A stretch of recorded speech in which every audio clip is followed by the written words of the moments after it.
Hey everyone, what is up? It is Berlin back with yet another video for you today. We're going to get into a little bit of tea about Jaclyn Hill and her latest blush and bronzer launch, because people were calling Jaclyn out on social media.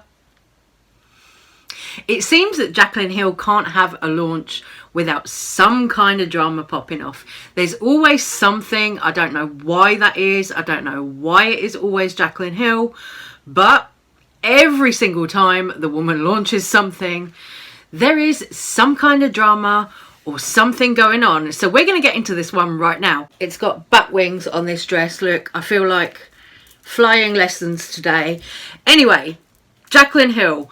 She's come out with her blush and bronzer duos. You know, all good, all great, until people have started to get their PR. They've started to review the products, and they're not too impressed, it seems.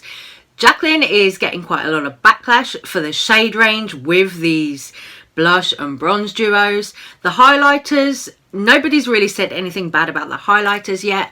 That all seems good. I mean, the packaging on them does look very nice, I have to say that. But people are criticising the packaging even, saying it looks like NARS, saying it looks like Anastasia Beverly Hills. It seems like Jaclyn just can't get a break. Samantha Ravindale, I think it is. I think I've pronounced her last name correctly. I'm not quite sure, so I'm sorry if I messed that up.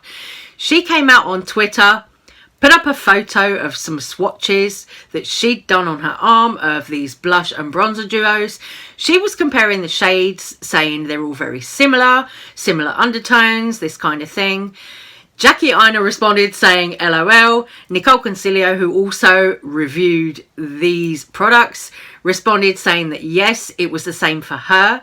So it kind of seemed a little bit like these people are coming for Jaclyn Hill and her latest launch.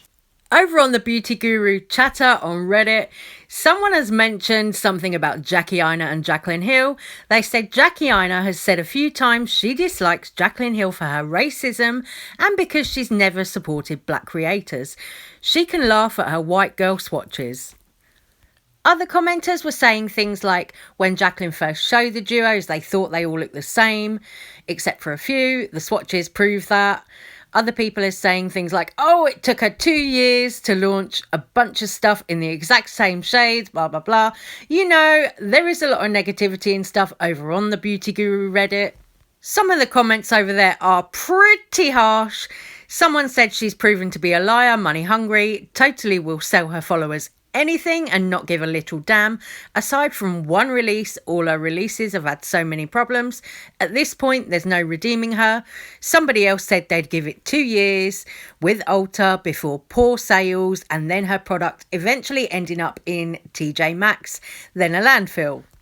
However, over on Twitter, Jaclyn Hill is responding to customers who have deeper complexions, saying things like, yeah, great, hope you love it. So this is going to be interesting. You know, people are trying to accuse Jaclyn of, you know, not making enough shades in these blushes and bronzers, not being inclusive enough, saying it won't suit deeper complexions. So this will be really interesting to see reviews.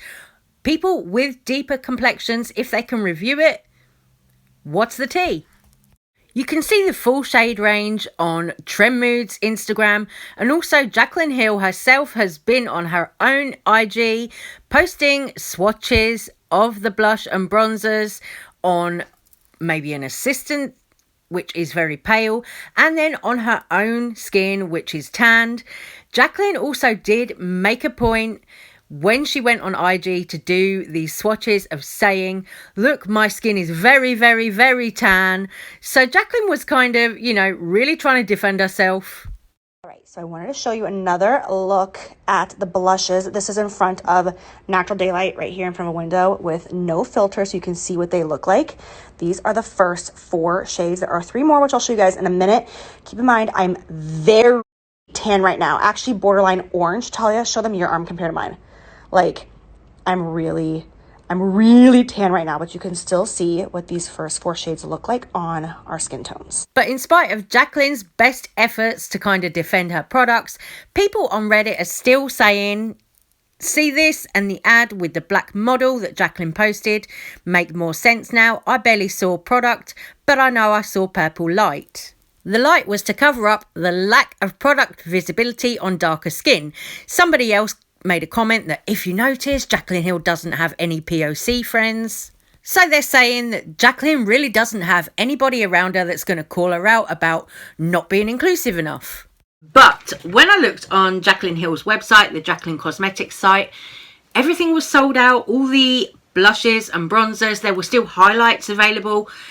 But it'll be really interesting over the next few days, the next few weeks, to see if there's anybody with a deeper complexion that actually reviews these products so that we can really get the tea and see if they do really work for people with darker complexions or not. I mean, I don't know. Jackie Ina's comment made me laugh. You know, I don't know. We'll see. But in shade, James Charles, Jamie Charlie is being called out, getting a lot of backlash because today he had the audacity to upload a YouTube video as if nothing has been going on, as if there haven't been really serious allegations going around about him. So he uploaded a YouTube video that was him destroying his Morphe palette and using that to make a painting. People are pissed. There's kind of half his comment section underneath the post where he tweeted out about the video saying retweet, da da da. Half the people in the comments underneath are coming for him. Half the people are like, oh yeah, we love you, James. So it's a bit of a mix, but a lot of the feedback I saw, a lot of the comments were very negative. You know, calling him out, calling him the G word, all of this stuff. It's still all going on. You know, I kind of have the feeling that James is really not going to address it at all.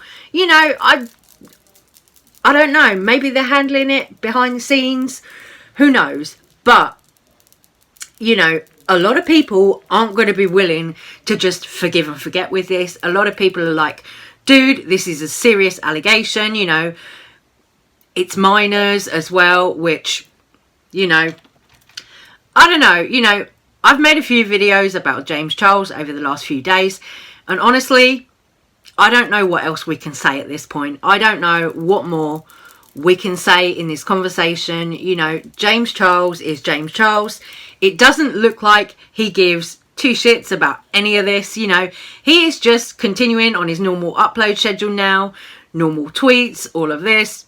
But I am seeing some interesting points being made. Someone here said, if the victims had been girls, World War III would have happened. But since it's boys, well, they asked for it anyway, right? And I think that's quite an interesting take, because how much harder is it for male victims to come forward? You know, if they've been a victim of SA or grooming, you know, I should imagine like a young guy might be much more embarrassed to try and come forward. I mean, as a female, you know, it's hard enough. But if you're a male, you know, you've got that kind of thing that it shouldn't happen to you because you're a male. There's that much more shame. You know, it shouldn't happen to anyone. Nobody should have to be worried about coming forward with their story, with their experience. You know, nobody should be ashamed to come forward and say, hey, this has happened to me and it's really, really not okay. But is there a little bit more stigma surrounding male victims than there is female? I don't know.